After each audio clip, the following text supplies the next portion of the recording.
ಹೇಗಿದ್ದೀರಿ ಎಲ್ಲರೂ?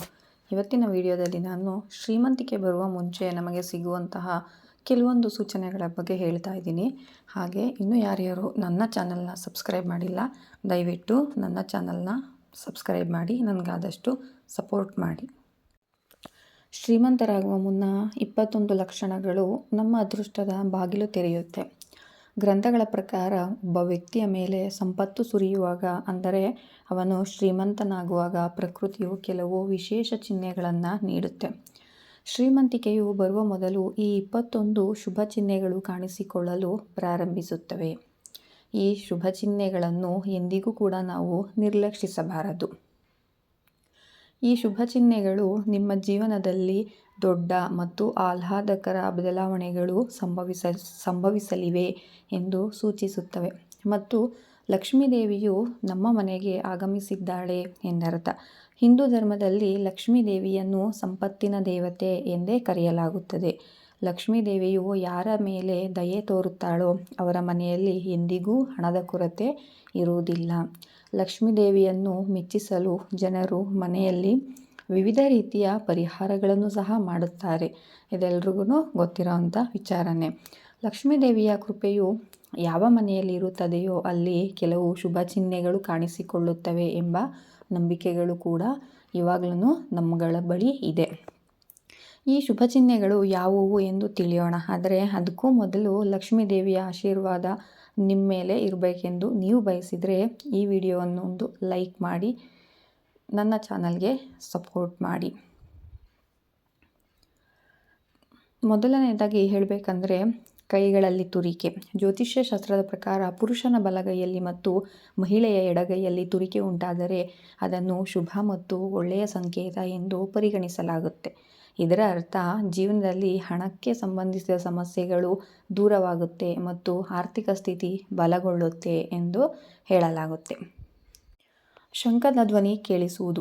ಬೆಳಗ್ಗೆ ಎದ್ದ ತಕ್ಷಣ ಶಂಖದ ಧ್ವನಿ ಕೇಳಿಸಿದರೆ ಅದನ್ನು ಜೀವನದಲ್ಲಿ ನಡೆಯುವಂತಹ ಒಂದು ಒಳ್ಳೆಯ ಬದಲಾವಣೆಯ ಸಂಕೇತ ಅಂತ ಹೇಳಬಹುದು. ಈ ಸಂಕೇತ ನಿಮ್ಮ ಕೆಟ್ಟ ಸಮಯ ಈಗ ಒಳ್ಳೆಯ ಸಮಯವಾಗಿ ಬದಲಾಗಲಿದೆ ಎಂದು ಸಹ ಸೂಚಿಸುತ್ತದೆ. ಜೊತೆಗೆ ಜೀವನದಲ್ಲಿ ದೊಡ್ಡ ಸಾಧನೆಯೊಂದು ನಿಮ್ಮ ಕೈಗೆ ಸಿಗಬಹುದು. ನಮ್ಮ ಮನೆಯಲ್ಲಿ ಇದ್ದಕ್ಕಿದ್ದಂತೆ ಸಾಲಾಗಿ ನಡೆಯುವ ಕಪ್ಪು ಇರುವೆಗಳು ಕಾಣಿಸ್ಕೊಳ್ತಾ ಇದ್ದಾವೆ ಅಂತಂದರೆ ಅವು ಆಹಾರ ಪದಾರ್ಥಗಳ ಮೇಲೆ ಮುಗಿಬೀಳಲು ನಮ್ಮ ಮನೆಯಲ್ಲಿ ಲಕ್ಷ್ಮೀದೇವಿಯು ಪ್ರವೇಶಿಸಿದ್ದಾಳೆ ಅಂತ ನಾವು ಅರ್ಥ ಮಾಡ್ಕೋಬೇಕು. ಇದು ಮನೆಯಲ್ಲಿ ಹಣ ಬರುವ ಸಂಕೇತ ಕೂಡ ಆಗಿರಬಹುದು. ಬೆಳಗ್ಗೆ ಹಸು ನಿಮ್ಮ ಬಾಗಿಲಿಗೆ ಬಂದು ಅಂಬೆಗಾಲು ಹಾಕಿದರೆ ಅದನ್ನು ಸಹ ದೇವರ ಆಶೀರ್ವಾದವೆಂದು ಪರಿಗಣಿಸಬೇಕು ಮತ್ತು ಆ ಹಸುವಿಗೆ ರೊಟ್ಟಿ ಅಥವಾ ಪಾಲಕ್ ಸೊಪ್ಪನ್ನು ತಿನ್ನಿಸಿ ಕಳುಹಿಸಬೇಕು. ಇದರ ಅರ್ಥ ಲಕ್ಷ್ಮೀದೇವಿಯೇ ಸ್ವತಃ ನಿಮ್ಮ ಬಾಗಿಲಿಗೆ ಬಂದು ಬಡಿದಿದ್ದಾಳೆ. ನಿಮ್ಮ ಮನೆಯಲ್ಲಿ ತುಳಸಿ ಗಿಡವು ದಟ್ಟವಾಗಿ ಮತ್ತು ಹಸಿರಾಗಿದ್ದರೆ ನಿಮ್ಮ ಮನೆಯಲ್ಲಿ ಶೀಘ್ರದಲ್ಲೇ ಸಂತೋಷದ ಜೊತೆಗೆ ಸಂಪತ್ತು ಮತ್ತು ಸಮೃದ್ಧಿಯು ಬರಲಿದೆ ಎಂದು ಅರ್ಥ ಮಾಡಿಕೊಳ್ಳಬೇಕು. ಅದೇ ರೀತಿ ತಜ್ಞರ ಪ್ರಕಾರ ಪೊರಕೆ ಮತ್ತು ಲಕ್ಷ್ಮೀದೇವಿಗೆ ಆಳವಾದ ಸಂಬಂಧವಿದೆ. ಆದ್ದರಿಂದ ಬೆಳಗ್ಗೆ ನಿಮಗೆ ಯಾರಾದರೂ ಪೊರಕೆ ಹೊಡೆಯುತ್ತಿರುವುದು ಕಂಡುಬಂದರೆ ನೀವು ಶೀಘ್ರದಲ್ಲೇ ಶ್ರೀಮಂತರಾಗಲಿದ್ದೀರಿ ಎಂದು ಅರ್ಥ ಮಾಡಿಕೊಳ್ಳಿ. ಬೆಳಗ್ಗೆ ಮನೆಯಿಂದ ಕಚೇರಿಗೆ ಹೋಗುವಾಗ ಪ್ರತಿದಿನ 5 ದಿನಗಳವರೆಗೂ ಯಾರಾದರೂ ಪೊರಕೆ ಹೊಡೆಯುತ್ತಿರುವುದು ಕಂಡುಬಂದರೆ ನಿಮ್ಮ ಎಲ್ಲ ಕಷ್ಟಗಳು ದೂರವಾಗಲಿವೆ ಎಂದು ಅರ್ಥ ಮಾಡಿಕೊಳ್ಳಿ. ಲಕ್ಷ್ಮೀದೇವಿಯ ಕೃಪೆಯು ನಿಮ್ಮ ಮೇಲೆ ಇರಲಿದೆ. ಬೆಳಗ್ಗೆ ಮನೆಯಿಂದ ಹೊರಗೆ ಹಣ ಬಿದ್ದಿರುವುದು ಕಂಡುಬಂದರೆ ಅದು ಹಣದ ಆಗಮನದ ಸಂಕೇತವಾಗಿದೆ. ಶೀಘ್ರದಲ್ಲೇ ನಿಮ್ಮ ಬಳಿಯೂ ಹಣ ಬರುತ್ತದೆ. ಬಟ್ಟೆಗಳನ್ನು ಧರಿಸುವಾಗ ಅಥವಾ ತೆಗೆಯುವಾಗ ಜೇಬಿನಿಂದ ಹಣ ಬಿದ್ದರೆ ಅದು ಹಣದ ಪ್ರಾಪ್ತಿಯ ಸಂಕೇತವಾಗಿರುತ್ತದೆ.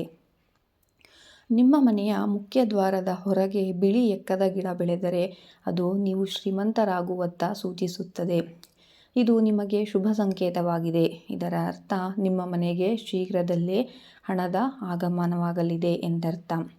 ಬೆಕ್ಕು ಮರಿಗಳಿಗೆ ಜನ್ಮ ನೀಡುವುದೂ ಸಹ ಶುಭ ಸಂಕೇತವಾಗಿದೆ. ನಿಮ್ಮ ಮನೆಯಲ್ಲಿ ಬೆಕ್ಕು ಮರಿಗಳಿಗೆ ಜನ್ಮ ನೀಡಿದರೆ ಅದು ಶುಭ ಸಂಕೇತವಾಗಿದೆ. ಹಾಗೆಯೇ ಚಾವಣಿಯ ಮೇಲೆ ಬೆಲೆ ಬಾಳುವ ವಸ್ತು ಬಿದ್ದರೂ ಸಹ ಒಳ್ಳೆಯದು ಎಂದು ಪರಿಗಣಿಸಲಾಗುತ್ತದೆ.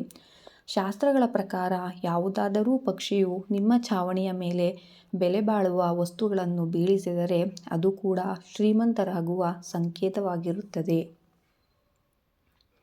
ಮನೆಯಲ್ಲಿ ಇದ್ದಕ್ಕಿದ್ದಂತೆ 3 ಹಲ್ಲಿಗಳು ಒಂದೇ ಸ್ಥಳದಲ್ಲಿ ಕಂಡುಬಂದರೆ ಅದು ತುಂಬ ಶುಭವೆಂದು ಪರಿಗಣಿಸಲಾಗುತ್ತದೆ. ಇದು ಮಹಾಲಕ್ಷ್ಮಿ ದೇವಿಯ ಆಗಮನದ ಸಂಕೇತವಾಗಿರುತ್ತದೆ. ಹಲ್ಲಿಗಳು ಒಂದನ್ನೊಂದು ಬೆನ್ನಟ್ಟುತ್ತಿರುವುದು ಕಂಡುಬಂದರೆ ಅದು ಮನೆಯ ಪ್ರಗತಿಯ ಸಂಕೇತವಾಗಿದೆ ಎಂದು ಹೇಳಲಾಗುತ್ತದೆ. ದೀಪಾವಳಿ ಹಬ್ಬದ ದಿನ ತುಳಸಿ ಗಿಡದಲ್ಲಿ ಹಲ್ಲಿ ಕಂಡುಬಂದರೆ ಅದು ಅತ್ಯಂತ ಶುಭವೆಂದು ಪರಿಗಣಿಸಲಾಗುತ್ತದೆ. ಇದು ಸಂಪತ್ತು ಮತ್ತು ಹಣ ಸಿಗುವ ಸಂಕೇತವಾಗಿದೆ.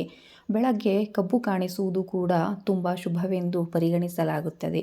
ಬೆಳಗ್ಗೆ ಇದ್ದಕ್ಕಿದ್ದಂತೆ ನಿಮ್ಮ ಸುತ್ತಮುತ್ತ ಕಬ್ಬು ಕಂಡುಬಂದರೆ ನಿಮ್ಮ ದಿನಗಳು ಬದಲಾಗಲಿವೆ ಎಂಬುದು ಸ್ಪಷ್ಟ ಸಂಕೇತವಾಗಿದೆ. ಲಕ್ಷ್ಮೀ ದೇವಿಯ ವಾಹನವಾದ ಗೂಬೆಯು ನಿಮ್ಮ ಮನೆಯ ಹೊರಗೆ ಬಹಳ ದಿನಗಳಿಂದ ಕಂಡುಬರುತ್ತಿದ್ದರೆ ನಿಮ್ಮ ಮನೆಗೆ ಮಹಾಲಕ್ಷ್ಮಿಯು ಆಗಮಿಸುತ್ತಿದ್ದಾಳೆ ಎಂದು ಅರ್ಥ ಮಾಡಿಕೊಳ್ಳಿ. ಅಲ್ಲಿಗೆ ಲಕ್ಷ್ಮೀ ದೇವಿ ಖಂಡಿತವಾಗಿಯೂ ಹೋಗುತ್ತಾಳೆ ಮತ್ತು ನಿಮಗೆ ಶೀಘ್ರದಲ್ಲೇ ಅಪಾರ ಸಂಪತ್ತು ಸಿಗುತ್ತದೆ. ಕನಸಿನಲ್ಲಿ ಹಳದಿ ಅಥವಾ ಕೆಂಪು ಹೂವುಗಳನ್ನು ನೋಡುವುದು ಸಂಪತ್ತು ಸಿಗುವ ಸಂಕೇತವೆಂದೇ ಪರಿಗಣಿಸಲಾಗುತ್ತದೆ. ಕನಸಿನಲ್ಲಿ ದೇವಸ್ಥಾನವನ್ನು ನೋಡುವುದು ಕೂಡ ಶುಭವೆಂದು ಪರಿಗಣಿಸಲಾಗುತ್ತದೆ. ಇದು ಸಂಪತ್ತು ಸಿಗುವ ಮತ್ತು ಆಧ್ಯಾತ್ಮಿಕ ಪ್ರಗತಿಯ ಸಂಕೇತವಾಗಿದೆ. ಕನಸಿನಲ್ಲಿ ಕೆಂಪು ಸೀರೆಯಲ್ಲಿ ಮಹಿಳೆಯನ್ನು ನೋಡುವುದು ಲಕ್ಷ್ಮೀ ದೇವಿಯ ಸಂಕೇತವೆಂದೇ ಪರಿಗಣಿಸಲಾಗುತ್ತದೆ. ಕನಸಿನಲ್ಲಿ ಎತ್ತರಕ್ಕೆ ಏರುವುದು ಪ್ರಗತಿ ಮತ್ತು ಯಶಸ್ಸಿನ ಸಂಕೇತವೆಂದೂ ಸಹ ಪರಿಗಣಿಸಲಾಗುತ್ತದೆ.